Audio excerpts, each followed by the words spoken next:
우리 사도신경으로 신앙 고백하겠습니다.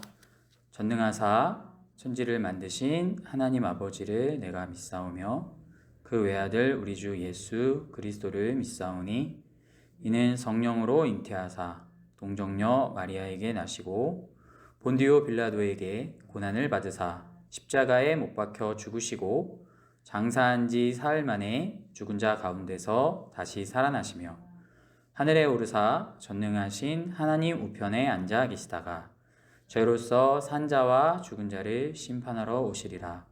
성령을 믿사오며 거룩한 공회와 성도가 서로 교통하는 것과 죄를 사하여 주시는 것과 몸이 다시 사는 것과 영원히 사는 것을 믿사옵나이다. 아멘. 우리 이 시간에 찬양, 주를 위한 이곳에 찬양하겠습니다.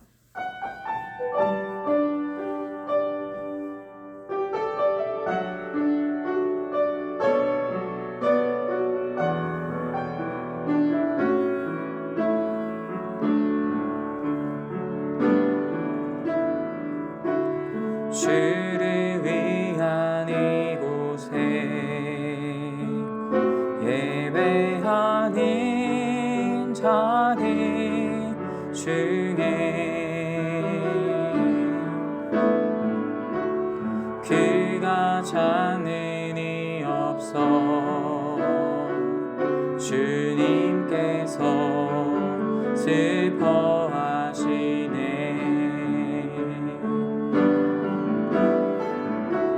주님이 찾으시니 그 한 사람 그의 배자 내가 그 사람 되기 간절히 주께 예배하네.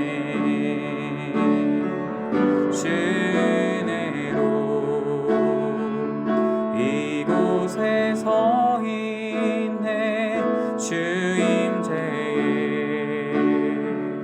엎드려 절하네. 그 어느 것도 난 필요 없네. 주님만 경배해.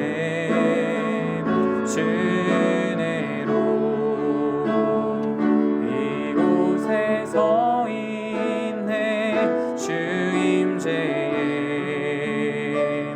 엎드려 절하네. 그 어느 것도 난 필요 없네. 주님만 경배해. 주내로 이곳에 서 있네. 이곳에 서 있네. 주 임재에 엎드려 절하네. 그 어느 것도 난 필요 없네. 주님만 경배해.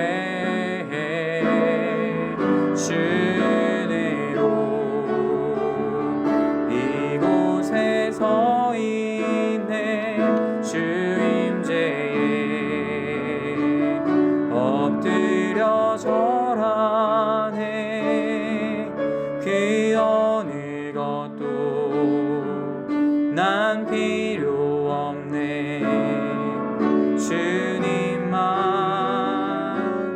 경배해. 아멘.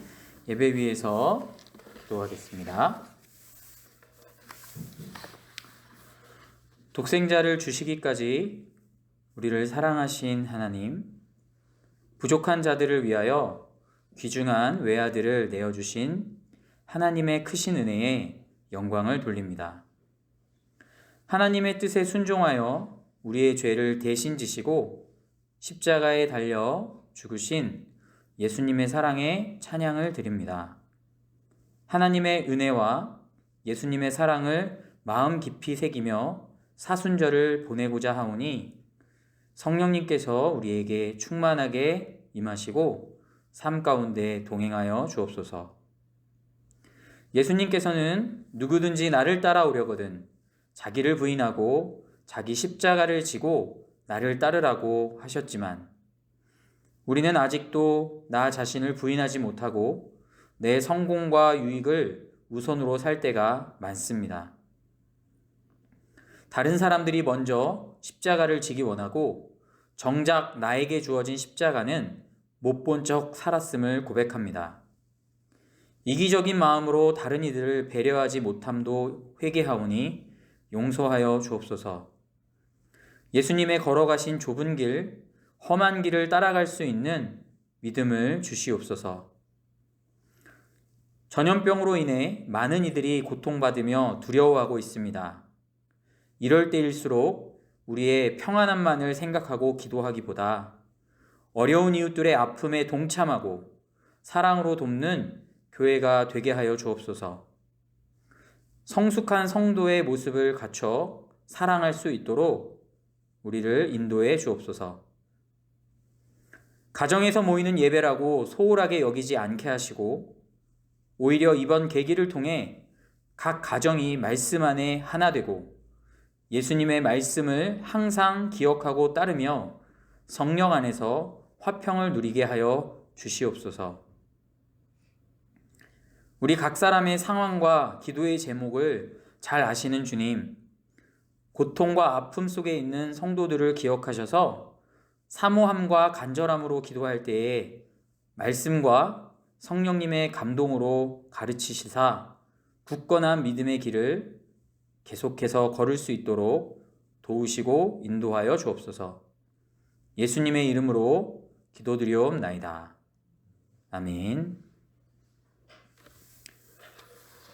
네, 오늘 함께 나누실 하나님의 말씀 요한복음 4장 20절부터 26절까지 말씀입니다. 신약성경 요한복음 4장 20절에서 26절까지 말씀입니다. 요한복음 4장 20절에서 26절까지입니다. 제가 봉독하겠습니다. 우리 조상들은 이 산에서 예배하였는데 당신들의 말은 예배할 곳이 예루살렘에 있다 하더이다. 예수께서 이르시되 여자여 내 말을 믿으라. 이 산에서도 말고 예루살렘에서도 말고 너희가 아버지께 예배할 때가 이르리라. 너희는 알지 못하는 것을 예배하고 우리는 아는 것을 예배하노니 이는 구원이 유대인에게서 남이라. 아버지께 참되게 예배하는 자들은 영과 진리로 예배할 때가 오나니 곧 이때라. 아버지께서는 자기에게 이렇게 예배하는 자들을 찾으시느니라. 하나님은 영이시니 예배하는 자가 영과 진리로 예배할지니라. 여자가 이르되 메시아 곧 그리스도라 하는 이가 오실 줄을 내가 아노니 그가 오시면 모든 것을 우리에게 알려주시리이다. 예수께서 이르시되 내게 말하는 내가 그라 하시니라. 아멘. 네, 오늘 말씀은 요한복음 본문 말씀을 통해서 참된 예배라는 제목의 말씀 함께 나누도록 하겠습니다. 우리 화면으로 이렇게 뵙고 목소리로도 뵙는데 잘 지내시죠? 저는 지난번 음성이 굉장히 긴장했다고 생각하시는 분들이 계신데 긴장한 것이 아니라 이렇게 목소리를 또박또박 하려고 하다 보니까 그랬는데 또 너무 그게 딱딱한 것 같아서 오늘은 조금 실수를 하더라도 좀 더 자연스럽게 이렇게 말씀을 나누고자 합니다. 우리가 코로나 사태로 인해서 예배당에 다 같이 모이지는 못하지만 대신 주중에 카톡이나 전화로 이렇게 연락을 주고받을 수 있다는 그것만으로도 참 감사한 마음을 가지고 있습니다. 성도님들과 대화를 하다 보면 안부를 묻고 어떻게 지내세요 하다 보면 대화의 초점이 이제 하나로 탁 모아지는데 그것은 다름 아닌 예배에 관한 질문입니다. 예배 너무 함께 드리고 싶다는 말씀, 우리 언제 다시 예배 드릴 수 있겠냐라는 그런 말씀들을 많이 하시고요. 또 어떤 한 분은 가정에서 예배를 드리다 보니까 어색하고 집중도 잘 되지 않는다라고 이렇게 말씀하시는 분들도 계셨습니다. 그래서 이렇게 교회에 모이지 못하게 되니까 마음속에는 여러 가지 감정과 어떤 생각들이 떠오르죠. 막 궁금증이 생겨납니다. 그래서 성경을 대할 때 저도 하나님 말씀을 막 대할 때 그 성경 말씀을 읽으면서도 어떻게 하면 이런 문제들에 대한 해답을 얻을까라는 생각이 앞설 때가 많은데 이것을 조심해야 되죠. 주님의 말씀을 대할 때는 주님 말씀 자체에 주님께서 가장 필요한 말씀을 깨닫게 하신다라는 사실에 집중해야 되는데 내가 가지고 있는 어떤 질문에 대한 해답을 받으려고 하다 보면 주님 말씀에 우리가 귀를 기울이지 못할 때가 있다는 거죠. 그래서 니고데모가 예수님을 찾아왔을 때의 상황을 한번 생각해 보면 좋겠습니다. 니고데모는 분명히 예수님이 특별한 분이라는 걸 알았어요. 그래서 예수님께 가서 내가 무엇을 배워야지라고 생각했지만 그가 예수님께 갈 때 그 특별하다는 생각은 가지고 있었지만 내가 지금 뭘 배우고 싶은지도 잘 모르는 거죠.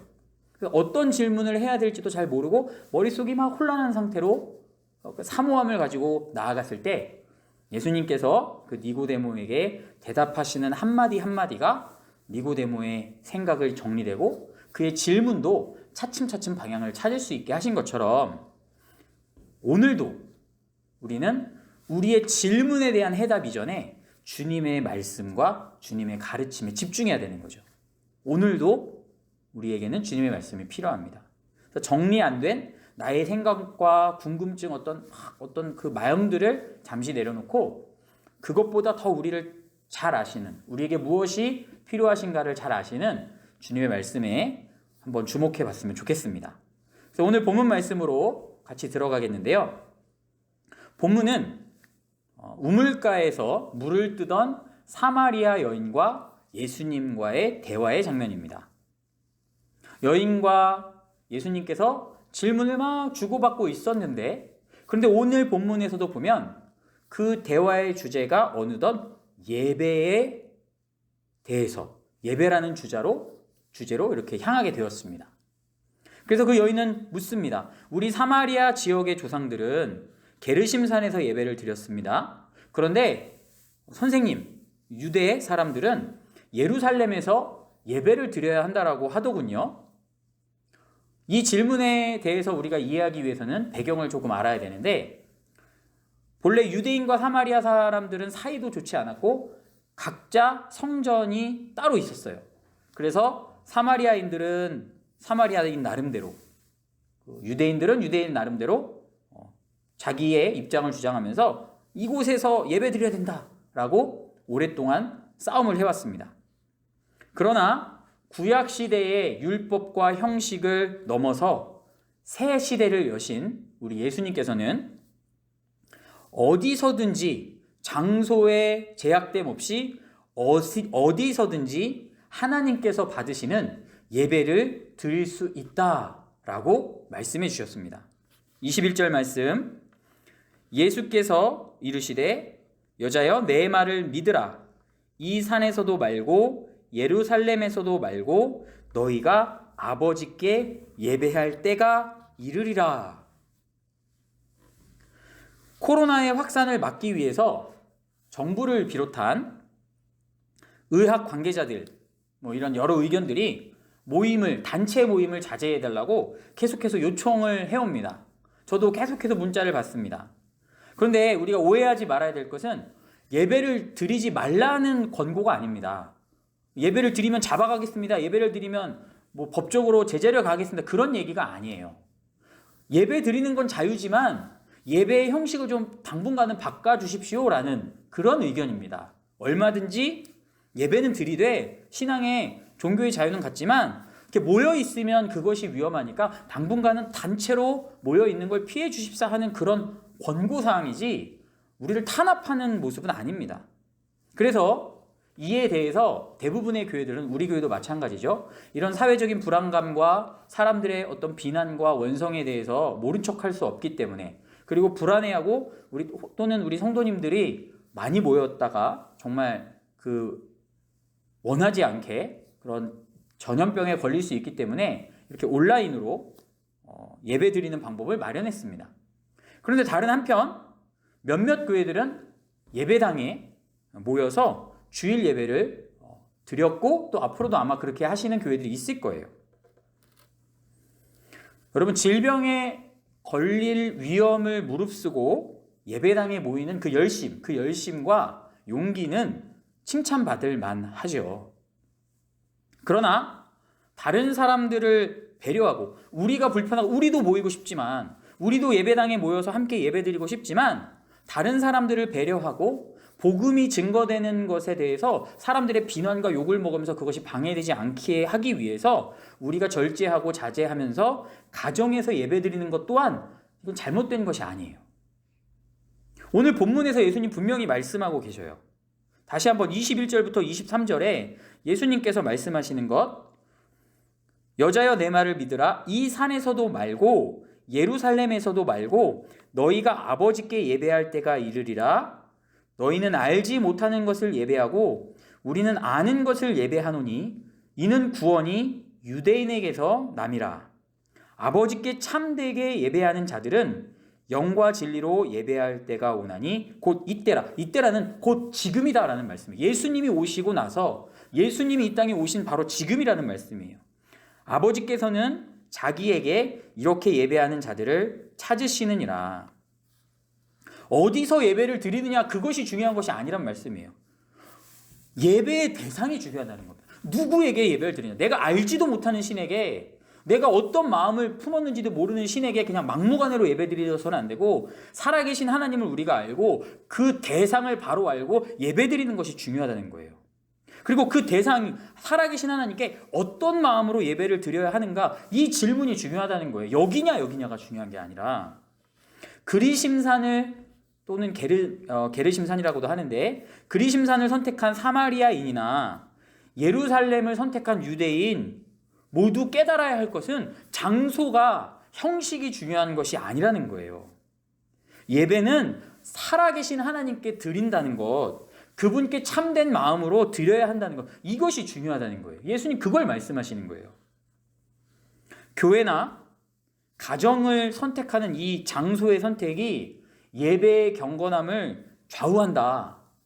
이 생각은 그래서 옳은 생각이라고 볼 수 없는 거죠. 그보다는 우리는 예배의 대상을 분명히 알고 그 하나님께 예배드리는 마음가짐을 정말 잘 준비하고 있는가, 아버지께 대한 믿음과 사랑으로 그 예배에 임하고 있는가, 이것을 생각하고 이 질문을 항상 가져야 된다는 거죠. 그러므로 예배의 장소를 어디를 선택하고 어디를 선택했다고 해서 서로 비난하고 정죄하고 내가 오라, 너희가 오라 라고 비판하고 다투는 것은, 이것은 바람직하지 않은 일인 것이죠. 하나님께 바른 예배를 드리고자 하는 마음은 보면 똑같아요. 예배를 예배당에서 고수하자, 무슨 말이에요? 세상의 어떤 환경이 흔들리지 말고 하나님, 살아계신 하나님께 우리가 모여서 예배하는 거 기뻐하시니까 모이자. 또 다른 한편으로는 하나님께 예배드려서 모여서 예배드리는 거 중요하지만, 그러나 연약한 사람들 그리고 다른 이들을 배려하는 마음에서 우리가 가정에서도, 그곳에서도 하나님 예배 받으시니 그곳에서도 예배드릴 수 있다. 다 맞는 얘기예요. 근데 그걸로 하나로 통일시키고 누군가 상대편을 비판하고 정죄한다면 하나님 마음이 어떠실까요? 안 그래도 지금 시기는 마음을 모아서 기도해야 될 때예요. 기독교인들이 서로 한 마음으로 마음을 모아서 기독교인들이 정말 하나가 돼서 기도해야 될 때인데, 오히려 서로 비난하고 정죄하고 여기가 옳다 라고, 그것이 중요한 것이 아닌데 어떤 것이 하나님께서 정말 기뻐하실까를 우리가 바로 생각해 봐야 되겠죠. 물론 지금처럼 특별한 상황이 아니라면, 어떤 국가적인 재난이나 이런 상황이 아니라면 당연히 모여서 예배드려야죠. 당연히 마땅히 개인적인 사정이 바쁘다고 좀 어떤 사정이 생기고 피곤하다고 난 사람들 많이 모이는데 싫어 라고 이런 개인적인 이유로 예배당에 모이지 않는다면 그 예배가 과연 참된, 오늘 마음가짐에 대해서 예수님 말씀하시는데 그 예배가 참된 예배라 할 수 없겠죠. 그래서 코로나 사태가 마무리되면 당연히 수요 예배, 주일 예배, 금요일 예배, 새벽 예배 당연히 열심히 모여서 예배를 드려야 마땅합니다. 그렇게 할 것이고요. 그러나 그 전까지는 우리가 가정에서 드리는 예배, 이 상황이 우리가 가정에서 드릴 때 덕을 세울 수 있다라는 이런 상황에서는 하나님께서 우리의 가정에서 드리는 예배도 받으심을 믿고 진실함으로 예배에 임해야 되는 거죠. 진실하면서. 장소가 중요한 것이 아니라 하나님이 그곳에서도 임하시고 우리 집 안에 내가 너무나 친밀하고 한 곳이지만 그곳에서도 주님이 예배 받으신다는 생각을 가지면 그곳에서도 진실하게 예배에 임해야 한다는 거죠. 그래서 옆에 가족에게 이렇게 얘기해 주세요. 장소가 중요하지 않습니다. 하나님 지금도 우리의 예배를 받으십니다. 이렇게 얘기를 해주시는 거예요. 그래서 이것이 첫 번째 우리가 기억해야 될 주제입니다. 첫 번째 주제. 우리의 주목해야 될 것은 예배를 받으시는 하나님께 주목해야 된다는 거예요. 예배를 받으시는 하나님께. 두 번째는 예수님의 말씀 중에 아버지께 예배드리라는 말씀이 있습니다. 21절. 너희가 아버지께 예배할 때가 이르리라. 23절. 아버지께 참되게 예배하는 자들은. 우리나라에서 아버지라고 하면 권위가 떠오릅니다. 권위. 혹은 가족들을 위해 묵묵히 책임을 지는 듬직한 어떤 어깨, 뒷모습. 그런 전부 다 그렇진 않겠지만 대부분 한국에서 아버지의 이미지는 그렇습니다. 의지되는 분. 근데 조금 뭔가 좀 거리감이 느껴지는 어려운 분. 예수님께서 아버지라고 말씀하실 때는 어떤 의미일까요? 하나님과 우리의 관계에 대해서 지금 말씀하시는 겁니다. 하나님과 자녀된 우리의 관계. 그래서 한번 탕자의 비유, 누가복음 15장에 기록된 탕자의 비유를 한번 떠올려 보려고 합니다. 여기에 등장하는 아버지와 두 아들이 있는데요. 두 아들은 그 자녀에 대한, 아들에 대한 아버지의 무한한 사랑을 알지 못해요. 그 사랑을 몰라요. 그래서 아버지께로부터 뭔가 받을 생각만 해요. 그 물려받을 그 나의 재산, 나의 유산, 아버지의 유산. 그 성급한 둘째 아들은 내 목 주세요 라고 해서 아버지에게 자신의 목을 미리 받아서 나갑니다. 집을 나가요. 자기가 사업을 하려 했는지도 모르겠지만 아무튼 흥청망청 다 써버립니다. 그리고 나서 거지꼴이 돼서야 어디 가서 이제 구걸도 하지 못할 정도로 그런 상황에 빠져서야 아버지가 얼마나 좋은 분이셨나를 그때 기억합니다. 그게 그 자녀의 마음이었어요. 그런데 아버지는 어떠신가요? 아들이 집을 나간 순간부터 아버지의 마음은 편하지 않았습니다. 성경을 보면 알 수 있어요. 그 자녀가 아들이 돌아오기만을 아버지는 늘 기다리신 게 분명해요. 재물을 다 탕진해버리고 거짓걸로 터벅터벅 돌아오고 있는 그 탕자를 성경에 보면 그 멀리서라고 기록하고 있습니다. 멀리서부터 그 둘째 아들을 주님이 알아보셔요. 그리고 달려나갔다고 기억합니다. 그 멀리서 거짓꼴이 된 아들이지만 아버지가 그 아들의 모습을 알고 달려가서 목을 어금 맞춰서 끼어안고 그 더럽고 냄새나는 아들에게 입을 맞춘다라고. 아버지는 자식이 탕진한 재산에 대해서 관심이 없습니다. 지금 당장 그냥 그 기쁨이 너무 크기 때문에, 그 돌아온 아들이 너무 반갑기 때문에 그런 부분에 대해서 말씀하시지도 않아요. 그런 것들이 아들의 소중함과 비교가 되지 않기 때문이죠. 하나님께서 자녀인 우리를 이토록 사랑하신다는 겁니다. 우리가 아버지께 예배해야 된다는 것은 이 사랑을 알고 이 사랑을 주시는 그 아버지께 그 관계를 알면서 예배 드리고 그런 삶을 살아야 된다는 거예요. 나는 나를 위해 외아들을 내어주신 그 독생자 예수님의 생명을 내어주신 사랑을 기억하고 사는지, 그렇게 그 사랑을 정말 묵상하면서 주님 앞에 예배하는지, 아니면 그건 다 잊어버리고 하나님께로부터 받을 수 있는 것, 내가 더 받아낼 수 있는 것, 내가 뭔가 축복을 받아서 세상에서 좀 누리고 살만한 것에 그렇게 집중하고 마음을 빼앗기고 있지는 않은가. 주일 예배를 드리고 저녁 예배 드리고 수요 예배 드리고 뭐 금요일 예배 드리고 나면 내 할 일이 다 했으니까 마음이 막 홀가분해서 막 기쁜 마음으로 난 뭐 하나님께 할 일 다 했으니까 이제 내 생활을 살아야지.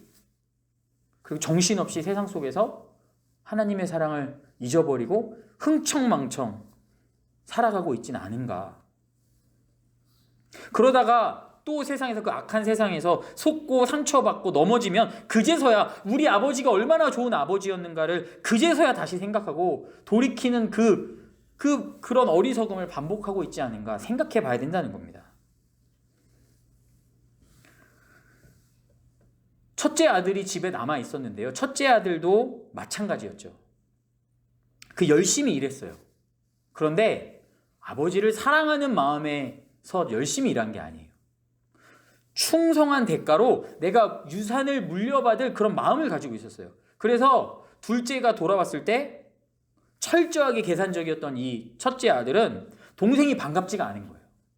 그 동생이 허비해버린 그 재물, 나는 그동안 노력했는데 아버지가 내 걸 지금 챙겨줬나 챙겨주지 않나, 이 생각에 빠져 있는 겁니다. 하나님께서 가장 원하시는 게 사랑의 열매잖아요. 우리가 하나님의 사랑을 알고 서로 사랑하는 거잖아요. 근데 하나님의 사랑을 모른 채 그저 내가 뭔가를 얻어내고 받고 혹은 책임감에 빠져 있는 이런 예배는, 이런 헌신은 하나님께서 원하시는 사랑의 열매를 맺을 수 없다라는 걸 보여주는 예화잖아요. 세상의 그 어떤 것과도 비교할 수 없는 가장 큰 선물, 그것은 선하고 자비로운 하나님의 자녀가 됐다는 겁니다. 그 자녀가 돼서 그분의 사랑을 받고 있다. 이게 가장 소중한 거예요. 어떤 것과도 바꿀 수 없는 그 하나님의 무한한 사랑, 그 둘째 아들, 그리고 계산적인 첫째 아들에 대해서도 너그럽게 타이르시는 그 사랑, 아버지의 사랑, 그걸 우리도 받고 있다는 거예요. 그래서 우리는 대가를 바라며 네, 이 정도 했으니까 이제 홀가분하게, 이런 계산적이고 책임감에 사로잡힌 신앙에서 벗어나야 되는 것이죠. 어리석고 이기적인 나를 끊임없이 용서하시고 또 내가 그것을 깨달을 수 있도록 계속해서 기다려주시는, 기뻐하시는 하나님의 사랑을 알고 이미 충분히 받은 은혜에 감사하면서 나의 아버지 되신 하나님께, 그 사랑을 주신 하나님께 그렇게 우리가 예배 드릴 때 이 예배가 하나님께서 기뻐하시는, 원하시는 참 예배가 될 줄로 믿습니다. 이것이 두 번째입니다. 그리고 마지막 세 번째는 하나님께 드릴 참된 예배, 세 번째는 신령과 진정으로 예배 드려야 한다는 것입니다. 4장 24절, 하나님은 영이시니 예배하는 자가 영과 진리로 예배할지니라. 하나님은 영이시니, 하나님 영이십니다. 육체가 아니라는 뜻이에요. 우리처럼 육신의 몸을, 불완전한 육신을 가지고 있지 않으셔요. 우리와 다르셔요. 그러므로 예배를 드릴 때는 우리가 우리의 육신대로 아니면 세상에 있는 어떤 그런 관습대로 예배 드리는 것이 아니라 영이신, 거룩하신 하나님의 관점에, 하나님께 우리가 맞춰서 예배 드려야 되는 거예요. 하나님께 맞춰서. 물론 이것이 어렵기 때문에, 그래서 우리는 늘 성령 안에서 기도하면서 예배도 하나님께, 성령 하나님께 도움을 구해서 하나님의 뜻에 인도함을 받아 예배 드려야 되는 거죠. 육신적으로 막 드리는 것이 아니라. 예를 하나 들어볼까요? 아버지께서 고기를 좋아하셔요. 소고기, 돼지고기를 좋아하신다고 생각해봐요. 아버지를 기쁘시게 해드리고 싶어요. 그럼 어떻게 하면 될까요? 고기를 잘 요리해서 그래도 좀 깨끗한 테이블을 준비하고 자리를 마련해서, 좀 이렇게 정돈된 자리를 마련해서 아버지를 초청하고, 그래서 대화도 나누면서 그렇게 식사하면 아버지 얼마나 기뻐하실 거예요. 그런데 아버지 고기 좋아하니까, 근데 청소도 안 해. 시끄럽게 막 사람들 왔다 갔다 하는, 아니면 너무나 집이 추운데 그 추운데 아버지 고기 좋아하니까 아버지 오시라고 무작정 해놓고 아버지 막 추위에 떨고 계신데, 아니면 아버지가 막 그 시끄러운 소리에 좀 머리 아파하시는데 고기 이거 드세요. 아버지 좋아하는 거 계속 드세요. 아버지가 그 고기를 기분 좋게 드실 수 있을까요? 우리가 신앙이 어렸을 때, 철이 없을 때는 그런 식으로 할 수 있지만 다 성장한 사람이 그래서는 안 되겠죠. 이스라엘 백성들이 과거에 이런 식으로 하나님께 제사를 드렸습니다. 이방 민족들이 살아가는 그 악한 습관들을 막 따라하면서 그 쾌락을 쫓아하면서 하나님이 싫어하는 거, 하나님이 정말 진노하실 만한 일들을 막 살면서 음란과 탐욕과 거짓으로 살면서 안식일이 되면, 제사 때가 되면 이거 하나님이 제사 기뻐하시지, 하나님이 제물 받으실 거예요. 막 갖다 싸놓는 거예요. 그리고 막 기대하는 거죠. 하나님 이제 내가 하나님 좋아하는 거 해드렸으니까, 이거 막 드렸으니까 축복해 주시겠지. 마음을 깨끗이 하지 않고 하나님 앞에 그 하나님이 보시는 그 중심을 준비하지 않고 그냥 막무가내로 막 하나님 이거 받으세요. 그 하나님 초청하고 하나님께 막 들이밀고, 이러한 이스라엘 백성들에 대해서 미가 선지자를 통해 주님이 이렇게 대답하십니다. 미가서 6장 6절부터 8절까지입니다. 미가서 6장 6절과 7절과 8절 제가 봉독하겠습니다. 내가 주님 앞에 나아갈 때에 무엇을 가지고 가야 합니까? 번제물로 바칠 1년 된 송아지를 가지고 가면 됩니까?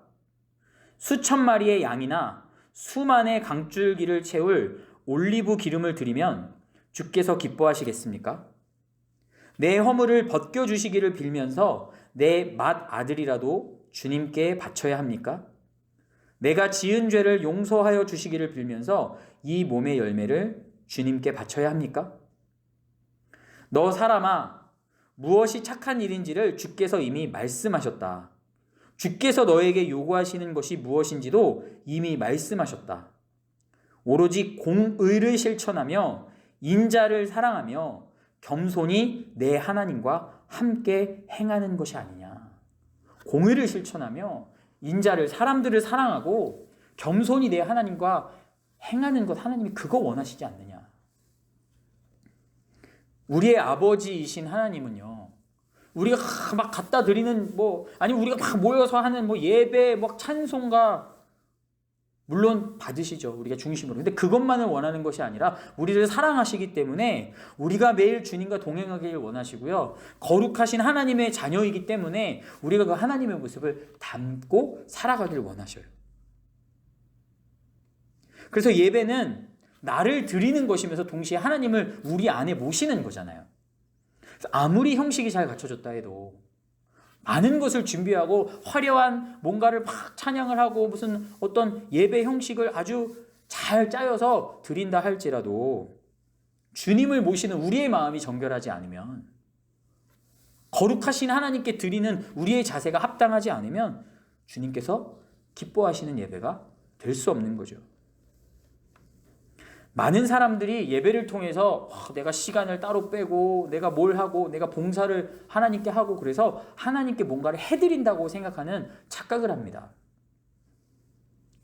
오히려 예배는 하나님께서 하나님 곁에 가까이 갈 수 없는, 자격도 없고 그런 모습도 갖추지 못한 우리를 하나님 곁에, 그 영광의 하나님 곁에 올 수 있도록 허락하시는 하나님의 호의예요. 예의는 하나님의 호의지 우리가 뭔가 대단한 것을 하나님께 드린다는 그런 착각에서 벗어나야 되는 거죠. 구약시대에 거룩한 지성소, 성소 안에서도 거룩한 지성소가 있습니다. 그 지성소에는 1년에 단 한 번, 온 이스라엘 중에서 하나님께 선택한 대제사장만이 1년에 단 한 번 들어갈 수 있었어요.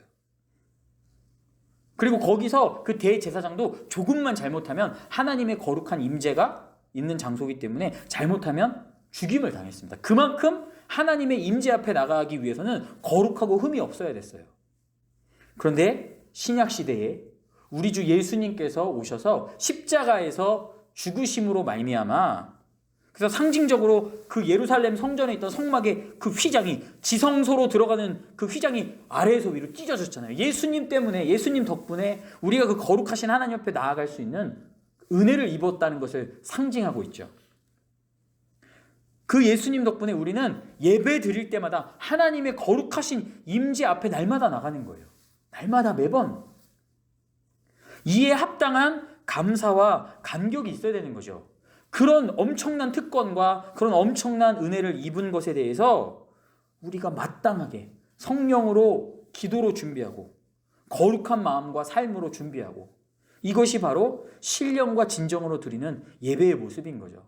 막 아무 준비 없이 하다가 그냥 예배만 뭔가 화려하게 드리는 것이 아니라, 우리는 그런 그 예배의 가치를 알고, 예배가 얼마나 우리에게 엄청난 특권인가를 알고 그것을 믿음으로, 감사함으로 준비하는 것, 바로 그런 중심, 기도의 마음이 필요하다는 겁니다. 지금의 상황을 잘 생각해 보세요. 교회가 예배를 멈출 수밖에 없는 상황이 되었습니다. 교회가 예배를 멈출 수밖에 없는 상황이 됐어요. 무작정 주님 우리 예배 다시 드리게 해주세요, 막무가내로 기도하기보다, 이거 드릴 테니까는 받으세요라고 막무가내로 하기보다, 주님이 정말 기뻐하시는 예배, 우리가 그렇게 드리고 싶어 하는데 주님께서도 분명히 명령하신 예배를 드릴 수 없도록, 그리고 이 상황이 왜 이렇게 장기화가 되도록, 주님이 허락하시지 않으면 이런 상황이 될 수 없는데 왜 이런 상황이 벌어졌는지를 생각해 보세요. 성경을 바탕으로 성령님께서 우리 마음속을 비춰서 깨달을 수 있도록 겸손하게 우리가 한번 기도해 보자고요. 지금껏 한국교회가, 내가 주님이 받으실 만한, 주님이 정말 그래 이렇게 준비했구나, 신령과 진정으로 나를 아버지로, 내 사랑을 알고 아버지로 인정하고 나에게만 집중하는 예배였구나, 하나님께서 인정하실 만한 예배를 우리가 드렸는지 생각해보자. 교회 건물이나 예배 형식이나 외적인 요소는 잘 갖춰졌는데 하나님께 집중하지 못하고 예배에 와서 이것저것 기웃거리면서 사람들의 어떤 모습들에 집중하면서, 아니면 하나님께서 주실 어떤 축복에만 내가 집중하면서 하나님께 내 마음을 정말 드리고 내 마음을 기대하시는 주님 앞에 바른 예배를 드리고 있었는가를 돌아봐야 되는 것이죠.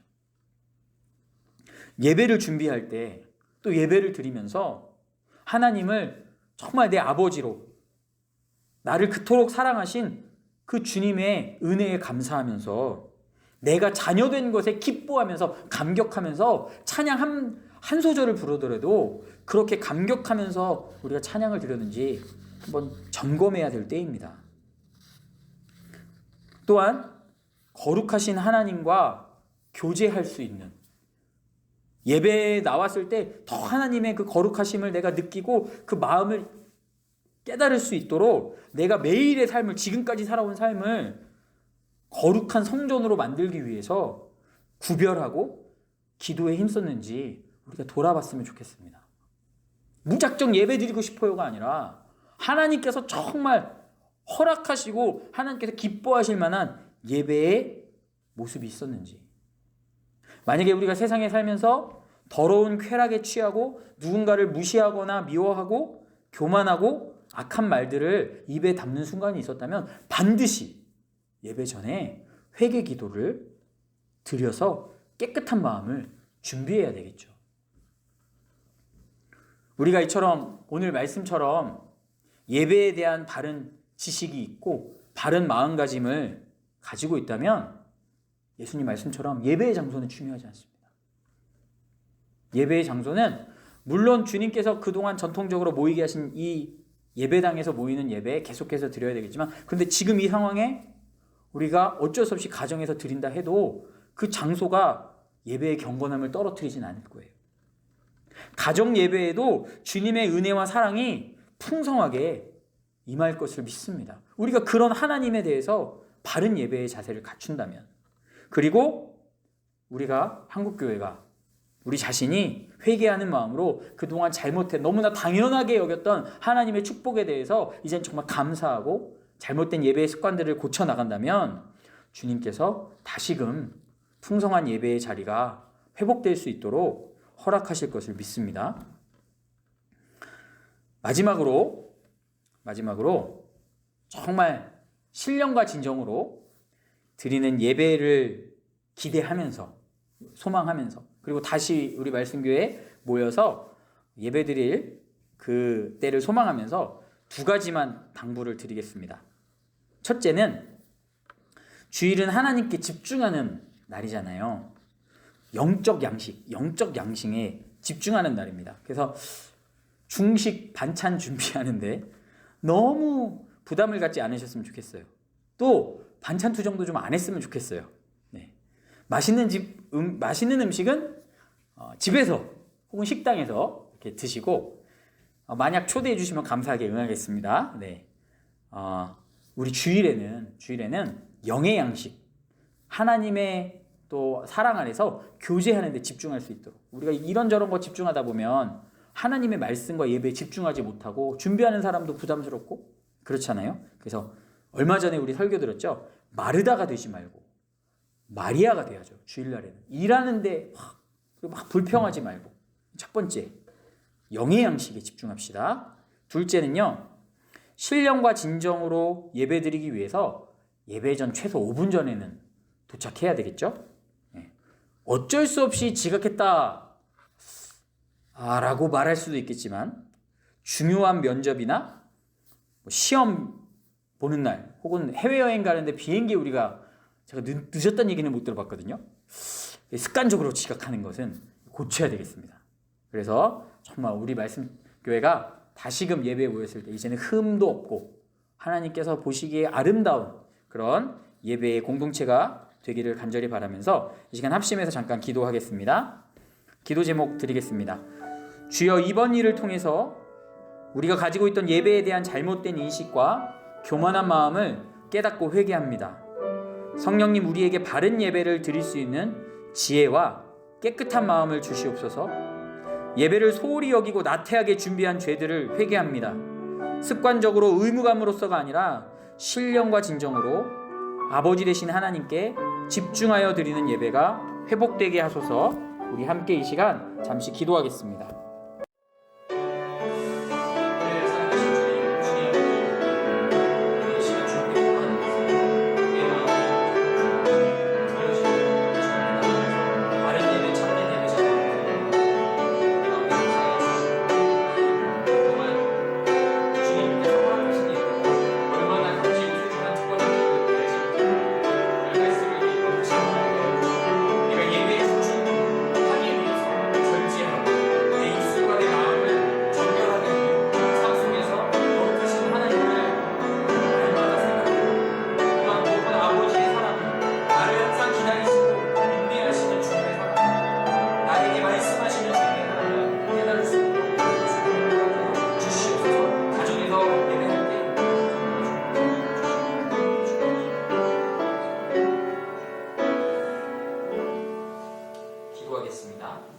살아계신 하나님, 어리석고 불완전한 저희를 예수님의 십자가 대속으로 깨끗하게 하시고 거룩한 하나님의 임재로 나아가도록 허락해 주심을 감사합니다.